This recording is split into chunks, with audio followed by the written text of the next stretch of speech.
નમસ્કાર મિત્રો, મારી ચેનલ કિરણ લાઈફ સ્ટોરીમાં તમારા બધા મિત્રોનું સ્વાગત છે।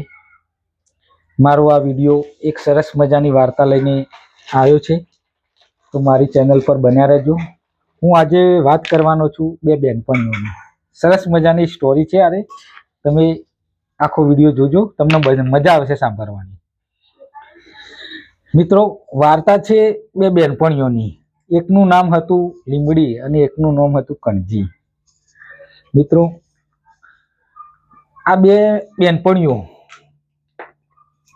શું કહેવા માંગે છે? આ વાર્તામાં એવું શું છે? તો આ વાર્તામાં એવું છે કે સાચી મિત્રતા કોને કહેવાય, મુશ્કેલીના સમયમાં આપણી જોડે કોણ ઊભું રહેશે એ કહેવા માંગે છે। અને જીવનમાં હાર પછી પણ કેવી રીતે જીવનની અંદર આપણે ઊભું થવું એ આ વાર્તા કહેવા માંગે છે।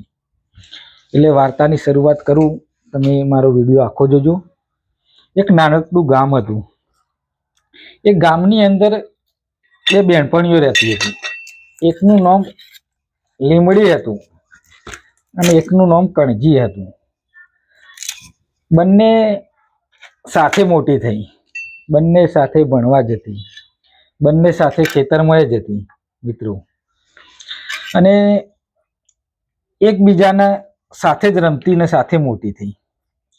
અને રોજ સાંજ પડે ને એટલે મંદિરના ઓટલા બેસી અને બે બહેનપણીઓ સપનો જોતી।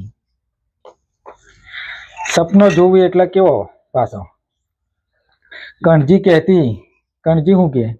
કણજી કે લેબડી, હું એક દિવસ શહેર જઈશ અને શહેરમાં જઈને મોટું કામ કરીશ અને મોટી બનીશ, એવા કણજીનો સપનો હતો।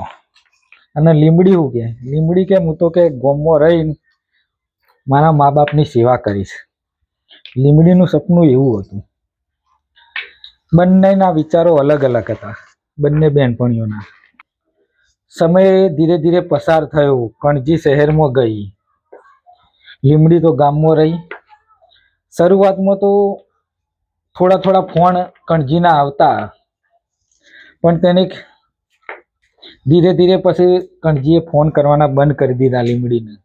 પણ લીમડીએ કોઈ દિવસ કોઈને ફરિયાદ ના કરી। એક દિવસ લીમડીને સમાચાર મળ્યા કે કણજી બહુ મુશ્કેલીમાં છે શહેરની અંદર, એની પોતાની નોકરી જતી રહી છે, પૈસા ખૂટી ગયા છે, એવા એના લીમડીને સમાચાર મળ્યા। એટલે લીમડીને કીધું કે જવા દે ને, લોકોએ કીધું કે એ તને ક્યાં હવે ફોન કરે છે? તો લીમડી બિચારી કહેવા લાગી કે સમય જોઈ મિત્રતા બદલાઈ નહીં જતી।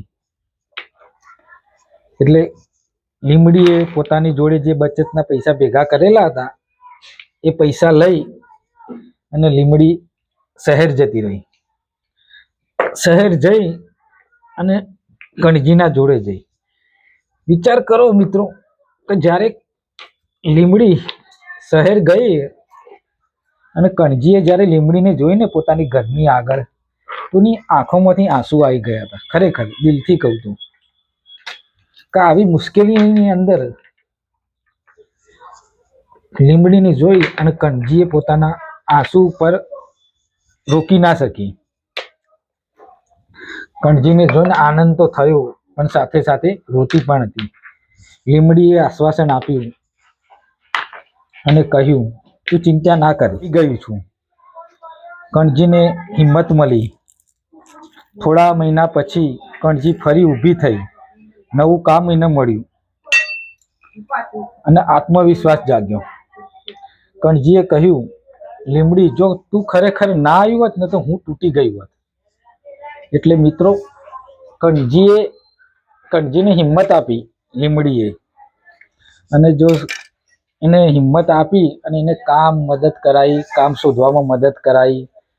અને ખરેખર મિત્રતાનો અર્થ એવો નથી, મિત્રતાનો અર્થ એવો છે, લીમડી કહે છે કણજી, કે એકબીજાના પડખે ઊભું રહેવું અને એકબીજાની મદદ કરવી। એટલે અંતમાં મિત્રો, હું તમને એટલું કહેવા માંગુ છું, મિત્રો, આ વાર્તા આપણને શું શીખવે છે? આપણને એ સંદેશો આપે છે કે પૈસા, સ્ટેટસ, શહેર બધું બદલાય, પણ સાચી મિત્રતા ક્યારેય બદલાતી નથી. પણ જો તમારા જીવનની અંદર જો લીમડી જેવી સાચી મિત્રતા હોય ને તો સમજી લેવાનું કે તમે જીવનના મોટા અમીર માણસ છો દુનિયાના. એટલું યાદ રાખજો. હું તમને બીજું એક કહેવા માંગુ છું, કણજી જેવી સ્થિતિ દરેકને આવે, પણ એટલું યાદ રાખજો, અંધારું કાયમી ક્યારેય હોતું નથી. એક દિવસ તો તમારા જીવનમાં અજવાળું જરૂર થશે. અને જો ખરેખર લીમડી જેવી તમારી મિત્ર હોય કોઈ પણ, તો અજવાળું જરૂર થાય ને જરૂર થાય. જો તમને અમારી આ વાર્તા ગમી હોય દિલથી, તો અમારી ચેનલને લાઈક, સબસ્ક્રાઈબ અને શેર કરજો, બરાબર. અને હા, સબસ્ક્રાઈબ કરવાનું ભૂલતા નહીં, નકે તમને ફરી આવી વાર્તાઓ સાંભળવા મળશે નહીં. નમસ્કાર.